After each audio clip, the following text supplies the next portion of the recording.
এই স্থানটার নাম হলুদপুর।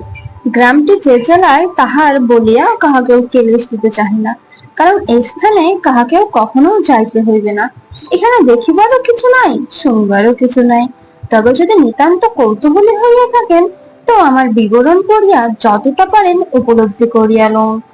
শুনিয়াছি এই গ্রামে পূর্বে অনেক ধনবান ব্যক্তির নিবাস ছিল, এবং তাহা সম্ভব, কারণ একে তো ইহা গঙ্গার উপরে স্থাপিত, তাহার উপর বহুকালের দু চারটা জীর্ণ ভগ্ন শিব মন্দির, বেতবন ও শ্যাকল ঝোপের মধ্যে অর্ধলোকায়িত ভাবে মৌন ব্রতধারী যোগী মূর্তির মতো বসিয়া আছে দেখিতে পাওয়া যায়।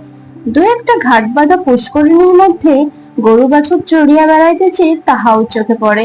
এই সকল দেখিয়া গ্রামের চিরদিন যে এমনই অবস্থায় কাটে নাই তাহা অনুমান হয়। কিন্তু এখন কেবল 10-20 ঘর ব্রাহ্মণ কায়স্থের বাটি, আর 50-60 ঘর চাষাভুষার কুটির, আর জঙ্গল আর জঙ্গল, এবং তাহারই মধ্যে দিয়া কদাচিৎ দুই এক ব্যক্তির যাতায়াতের পায়ে হাঁটা পথ। এই গ্রামে শ্রীযুক্ত হারান চন্দ্র মুখোপাধ্যায়ের মহাশয়ের বাটি। বাটিটি দ্বিতল পুরাতন, ইষ্টিক নির্মিত। উপরতলায় দুটি এবং নিম্নে 4-5টি ঘর। চতুর্দিকে এক রাশ বাঁশ ঝাড়, দুই চারিটা কদলী বৃক্ষের ঝাড়, গোটা দুই বেল গাছ, গোটা দুই আম গাছ, একটা কদবেল গাছ। ইহাই মুখোপাধ্যায় মহাশয়ের বাস্তবিকতা ও পার্থিব সম্পত্তি। হলপুরের অর্ধক্রোশ দূরে বামুনপাড়ার জমিদার নন্দীদের জমিদার সরকারে মুখুজ্জে মহাশয় চাকরি করিতেন। 20টি টাকা মাহিনা পাইতেন, কিন্তু ইহাতেই তাহার স্বচ্ছন্দ চলিত। এখন কিন্তু আর তাহাতে কুলায় না। সর্বদা অনটন, সর্বদা অভাব।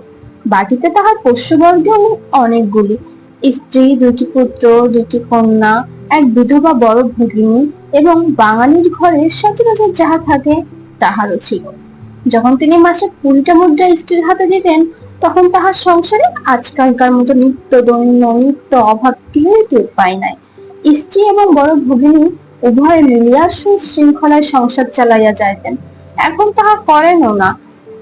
সংসারের নিত্য অনটন কিছুতেই ঘুচে না।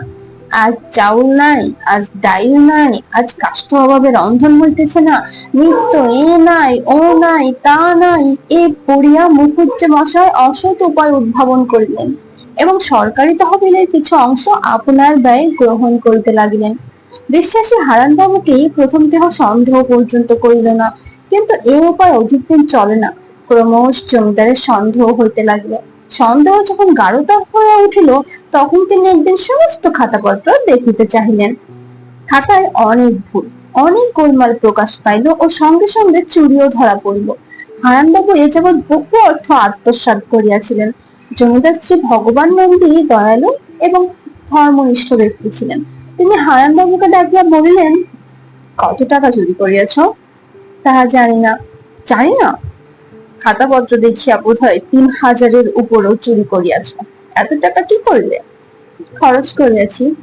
খরচ তো করিয়াছ, কিন্তু চুরি করিলে কেন? 20 টাকায় আমার চলে না, কাজেই চুরি করিতে হয়। 20 টাকায় তোমার এতদিন চলিয়াছে, এখন না চলিবার কোনো কারণ আমি বুঝিয়া উঠিতে পারি না। যা হোক, তাই বা আমাকে বলো নাই কেন যে তোমার 20 টাকায় সংসার চলে না? বলিলে কি আমাকে বেশি টাকা দিতেন? হয়তো দিতাম, কিন্তু সে কথা যাও। যা লইয়াছ তাহার অর্ধেক আমাকে ফিরাইয়া দিলে তোমাকে ছাড়িয়া দিতে পারি। কেমন করিয়া দিব? আমার কিছুই নাই। তোমার কোনো জমি জিরাত থাকে তো বিক্রয় করিয়া দাও। জমি জিরাতের মধ্যে আমার একমাত্র ভদ্রাসন আছে, তাহাই বিক্রয় করে লও। তোমার স্ত্রী পুত্র থাকিবে কোথায়? গাছতলায়। ভগবান বাবু অনেকক্ষণ ধরিয়া হারান মুখুজ্জের মুখপানে চাহিয়া রইলেন। তারপর বললেন, তোমার চক্ষু অত রাঙা কেন? কেমন করিয়া জানিব? তখন হারান মুখুজ্জেকে বিদায় দিয়া অন্য একজন আমলাকে ডাকিয়া বলিলেন, হারান মুখুজ্জের বাটির সংবাদ লইতে পারো? কি সংবাদ লইব? এইরকম যে ওদের সাংসারিক অবস্থা কেমন, কেমন সম্পত্তি আছে, কোনরূপ দেনা কর্য আছে কিনা, এইসব। এই লোকটি হারানবাবুর অনেক কথা জানিত। সে বলিল, আমি যতদূর জানি মুখুজ্জে মশাইয়ের সংসারের অবস্থা ভালো নয়। সম্পত্তিও বোধ হয় কিছুই নাই, তবে দেনা কর্য আছে কিনা বলতে পারি না। ভালো করিয়া সংবাদ লইয়া আমাকে জানাইও। 2 দিন পরে সে বাবুকে জানাইল যে সাংসারিক অবস্থা যতদূর মন্দ হওয়া সম্ভব মুখুজ্জেমশায় তাহা হইয়াছে। অন্যান্য সংবাদ পূর্বে যাহা বিদিত করিয়াছে সমস্তই সত্য। ভগবান ভগবান বাবু জিজ্ঞাসা করিলেন, মুখুজ্জে কোন রূপ নেশা টেশা করে কি? আজ্ঞা হ্যাঁ, গাঁজা খান। তাই সেদিন অত রক্তবর্ণ দেখিয়াছিলাম। আনুষঙ্গিকার কোনো দোষ আছে কি? আমরা নতমুখে বললাম, শুনতে পাই আছে। তবে এক কাজ করো, কাল কোর্টে গিয়া চুরির অপরাধে মুখুজ্জের নামে নালিশ করিয়া দিও, পুলিশকেও সংবাদ পাঠাইয়া দাও। পরিশেষে ফল এই দাঁড়াইল যে মুখুজ্জে মহাশয়কে পুলিশের হস্তে গ্রেপ্তার হইয়া হাজতে যাইতে হইল। নিকট হইলেও হলুদপুরে এই কথা প্রায় কেহই জানিতে পারিল না। তবে বিন্দুর পিতা ভবতারণ গাঙ্গুলি একথা জানিলেন। বোধ হয় নন্দিরাই তাহাকে এই ঘটনা জানাইয়াছিল। তিনি সম্ভ্রান্ত ও বর্ধিষ্ণু লোক, ইচ্ছা করিলে হারান মুখুজ্জেকে অনায়াসে হাজত মুক্ত করিতে পারিতেন, কিন্তু কিছুই করিলেন না। সহায় সম্বলহীন মুখুজ্জেমশায় হাজত গৃহে পচিতে লাগিলেন। আর এক কথা, কলহপ্রিয়া কৃষ্ণ ঠাকুর নিয়ে ঘটনা যে কেমন করিয়া শুনিয়াছিলেন তা শুধু তিনিই বলিতে পারেন। বৈশাখের দিকপ্রহর কালের মধ্যে আচ্ছন্ন হইয়া ক্রমশ অন্ধকার হইয়া আসিতেছে। এই সময় হারান বাবুর বাড়ির রন্ধনশালার বারান্দা তাহার স্ত্রী ও বড় কন্যা ললনা মুখোমুখি হইয়া বসিয়া আছে। দুজনেরই মুখ শুষ্ক। আজ একাদশী, ললনা বাল্য বিধবা, আর তাহার জননী তিনিও এখন পর্যন্ত কিছুই আহার করেন নাই। ললনা বলিল, মা, আজও বোধহয় বাবা আসবেন না, মেঘ করে আসছে। যদি জল হয় তাহলে রান্নাঘরে দাঁড়াবার জায়গা থাকবে না। তুমি কেন একটু কিছু খেয়ে নাও না? ললনার জননী বলল, আরো একটু দেখি, 3 দিন আসেননি, আজ যদি আসেন। মা, বাবা এমন তো কখনো করেননি, 3 দিন আসেননি, আর যদি না আসেন? কি করব বল, ভগবান আছেন। একাদশীর দিন রাসমণি হারানবাবুর বড় পুতুল বেলা করিয়া স্নান পূজা করিতেন। এখন নিত্যকর্ম সমাপ্ত করিয়া মালা ফিরাইতে ফিরাইতে নিকটে এসে চিৎকার করিয়া বলিলেন, বউ, এখনো পর্যন্ত খাসনি? বউ বিমর্ষ ভাবে কহিল, আরো একটু দেখছি। আমার পিন্ডি, আরো একটু দেখে কি হবে? দেখ রাজ, এত বেলায় কি আর আসবে? দেখবে যা, গাঁজা খেয়ে ভোর হয়ে কোন মাগির বাড়ি পড়ে আছে। উপবাস করিলে রাসমণির মেজাজটা একটু খিটখিটে রকমের হইয়া পড়িত। কেউ কোনো কথা কহিল না দেখিয়া আরো একটু কুপিত হইয়া বলিলেন, মুখ পোড়া কবে মরবে যে আমাদের হাঁস ছুড়বে। এবার ললনারা সহিল না, দুঃখিত হয়ে বলিল, পিসিমা, একাদশীর দিন গাল দিচ্ছ কেন? একাদশীর দিন গাল দিচ্ছ কেন? কথাটা রাসমণির ভিতরে গিয়া পৌঁছিল। অন্তরে ব্যথা পাইলেন এবং রীতিমতো লজ্জিত হইলেন। কিন্তু ছোট ললনা যে একথা বলিয়াছে ইহাতে দ্বিগুণ জ্বলিয়া গেলেন। তুই সেদিনকার মেয়ে, বুড়ো মাগিকে একাদশী দ্বাদশী শেখাতে আসিস নে, তোরই বাপ হয়, আমার কি কেউ হয় না? বলিতে বলিতে রাসমণির নয়ন আর্দ্র হয়ে আসলো। বাছা আমার 3 দিন বাড়ি আসেনি, বুকের ভিতর যে কি করছে তা ইষ্ট দেবতাই জানতে পারছেন। আচল দিয়া এক ফোঁটা অশ্রু মুছিয়া, আমি বুড়ো মানুষ, যদি একটা কথা বলি তাহলে তোরা চোখে আঙুল দিয়ে তার ভুল দেখিয়ে 5টা কথা শুনিয়ে দিস। কাজ নেই মা, আমি তোদের কোনো কথাই আর থাকবো না। তবে না খেয়ে শুকিয়ে শুকিয়ে বউটা মরে যায়, তাই 2 কথা বলতে হয়। ললনা অতিশয় দুঃখিত হইল। তাহার একটা কথা যে এত গভীর অর্থ এবং আনুষঙ্গিক ক্রন্দনাদির কারণ ঘটিতে পারে সে নিজেই জানিত না। পিসিমা, আমার ঘাট হয়েছে, এমন কথা আমি আর বলবো না। বাস্তবিক কথাটা তাহার ভালো হয় নাই। তাহার জননীও বললেন, মা, বড় হয়েছে, সব কথা বুঝে বলতে পারো না। তারপর সকলের পীড়াপিড়িতে ললনার জননী কিঞ্চিত আহার করিলেন। বিন্দুবাসিনী আপনার 5ম বর্ষীয় কন্যা প্রমীলার হাত ধরিয়া হারানবাবুর বাটিতে প্রবেশ করিল। সম্মুখে রাসমণি দাঁড়াইয়াছিলেন। তিনি দেখিতে পাওয়া বলিলেন, বিন্দু, এদিকে আর আসে না। বিন্দু অপ্রতিভয়া লোক নহে, সেও সহাস্যে বলিল, তুমি কোন আমাদের ওদিকে যাও দিদি। যাবার কি আর জো আছে বোন? ছোট ছেলেটার ব্যারাম নিয়ে এক পাও কোথাও নড়বার সাধ্য নেই। কি হয়েছে তার? জ্বর, পিলে, পেটের অসুখ, কিছুই আর বাকি নেই। বউ কোথায়? এই এতক্ষণে মুখে দুটো ভাত দিয়ে ও ঘরে ছেলেটার কাছে গিয়ে বসেছে। এত বেলা হলো কেন? হারানের পর যে সে তো 3 দিন থেকে আর বাড়ি আসেনি। যদি আসে আরো একটু দেখি, এই রকম করে এতটা বেলা হয়ে গেল। কিন্তু সে স্থান হইতে চলিয়া আসিয়া যে ঘরে বউ তাহার পীড়িত কনিষ্ঠ পুত্র মাধবের শিয়রে বসিয়া তাহাকে গল্প শুনাইতেছিল, সেইখানে প্রবেশ করিল। মাধব হারান মুখোপাধ্যায়ের কনিষ্ঠ পুত্র, বয়স ক্রমে 8 বছর মাত্র। সে আজ 1 বছর হইতে ম্যালেরিয়া জ্বর পুলিহায় পীড়িত, শয্যাশায়ী হইয়া পড়িয়া আছে। পীড়া তাহার এমন কিছু কঠিন নহে, রীতিমতো চিকিৎসা হইতে পাইলে এতদিন আরোগ্য হইয়া যাইত, কিন্তু অর্থাভাবে কিছুতেই সুচিকিৎসা হইতে পাইতেছে না। সামান্য টোটকা ঔষধ, পাচন ও কুইনাইনের উপর ভর করিয়া সে কিছুতেই উঠিয়া বসতে পারিতেছে না। শান্ত স্নিগ্ধোজ্জ্বল চক্ষু দুটি জননীর মুখের পানে নিক্ষেপ করিয়া সে বলিল, মা, বাবা আজ 3-4 দিন আমাকে দেখতে আসেননি কেন? তিনি এখানে নেই। কোথায় গিয়েছেন মা?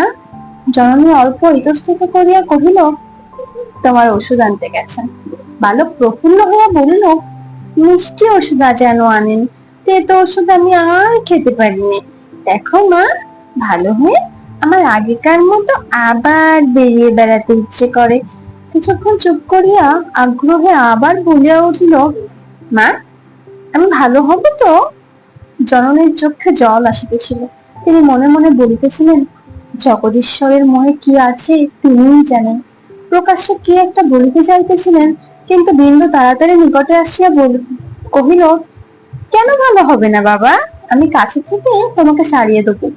মাধব কিংবা তাহার জননী কেহই এ পর্যন্ত বিন্দুর আগমন লক্ষ্য করেন নাই। সহসা দুজনেই চমকাইয়া উঠলেন। বিন্দু শয্যায় উপবাসন করিয়া বলিল, সুভদা, খেয়েছিস তো? হারানবাবুর স্ত্রীর নাম সুভদা। বিন্দু তাহা অপেক্ষা কিছু ছোট হইলেও সম্মুখে নাম ধরিয়াই ডাকিত। সুভদা ঘাড় নাড়িয়া বলিল, হ্যাঁ। তোর বড় মেয়ে কোথা?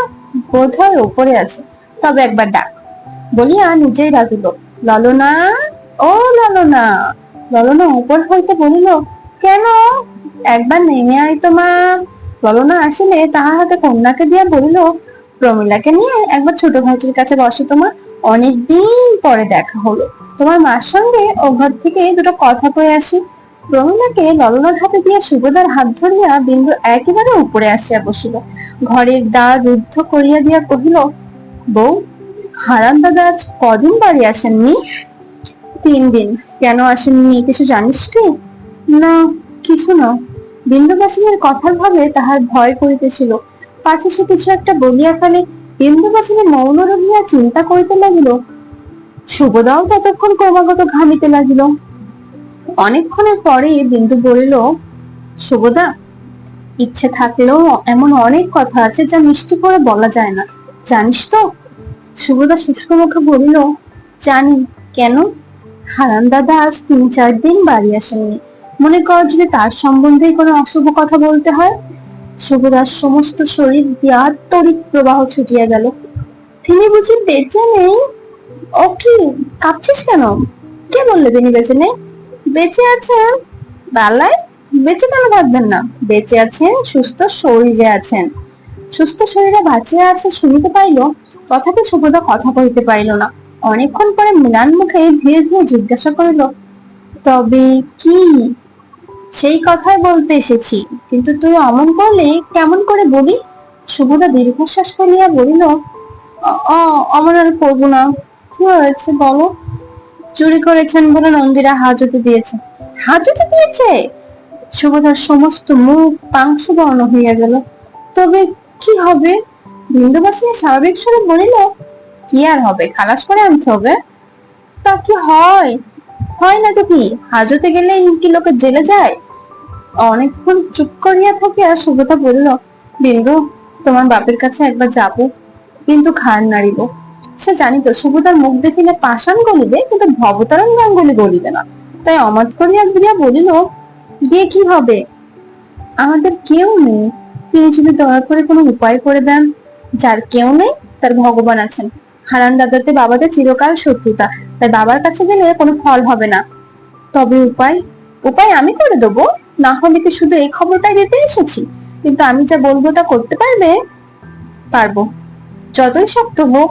সুবোধা দৃঢ় স্বরে বলল, হ্যাঁ, তবে শোনো, 200 না, 300 টাকা চুরি করেছেন বলে মন্দিরা তার নামে নালিশ করেছে। 200-300 টাকা? সুবোধার ভ্রম হইল। এত টাকা কি একসঙ্গে মানুষে চুরি করিতে পারে? আর চুরি করলে বা রাখিবে কোথায় এত টাকা? কিন্তু তিনি কখন চুরি করেননি। না করে থাকেন ভালোই, কিন্তু সে কথায় আমাদের কাজ নেই। এই টাকাটা নন্দীদের দিয়ে খুব অনুনয় বিনয় করলে বোধহয় ছেড়ে দিতে পারে, কিন্তু তা কেমন করে হবে? এত টাকা আমি পাবো কোথায়? সে কথা আমি বলছি। বউ, এখন লজ্জার সময় নয়। তুই আমার এই বালাদু গাছা নিয়ে আজ রাত্রে নিজেই ভগবান বাবুর কাছে যাও, তারপর যা ভালো বুঝো করো। সুবোধা বিস্মিত হয়ে কহিল, তোমার বালাদু গাছা? হ্যাঁ, আমার বালাদু গাছা। এর দাম 300-400 টাকা হবে। এই দিয়ে সাধ্য সাধনা করলে দয়া করে ছেড়ে দিতেও পারেন। কিন্তু বিন্দু?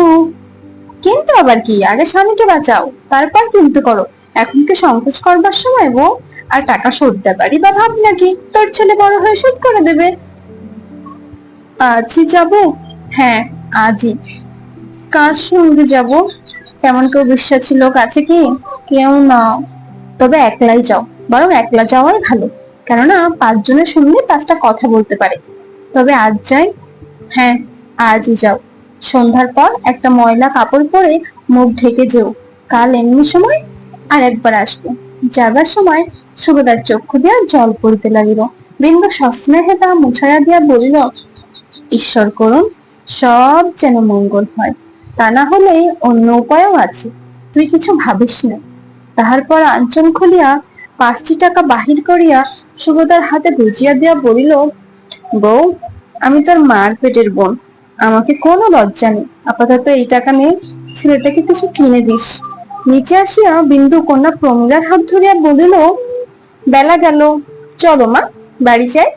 তাহার পর বিধবা ললনার উপর একটি সস্নেহ করুণ দৃষ্টি নিক্ষেপ করিয়া বাটি হইতে বাহির হইয়া গেল।